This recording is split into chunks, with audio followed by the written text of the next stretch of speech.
नमस्कार, मी D S Lokhande Patil. चालू वार्तामध्ये आपलं सर्वांचं मनापासून स्वागत आहे. सध्या पूर्ण भारतभर एक केस गाजते. त्या केसचं नाव आहे राजा सोनम रघुवंशी. या कपलचं जी घटना घडली आणि जी घटना समोर आली ती थक्क करणारी आहे. त्यावरती आपण एक नजर टाकू.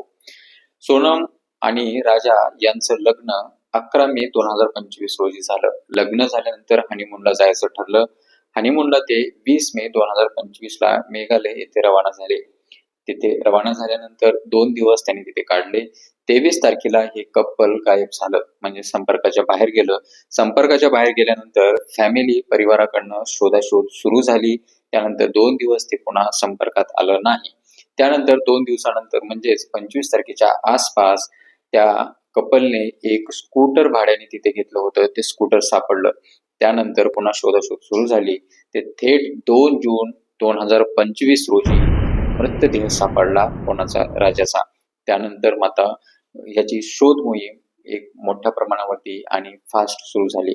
त्यानंतर ज्यावेळेस पोस्टमॉर्टम झाला त्यावेळेस एक गोष्ट पोस्टमॉर्टम मध्ये समोर आली, ती म्हणजे राजाची आत्महत्या नसून किंवा दुसरं कोणती घटना घडली नसून ती खून झाल्याचं, त्याच्या शरीरावरती, मानेवरती वार झाल्याचं लक्षात आलं.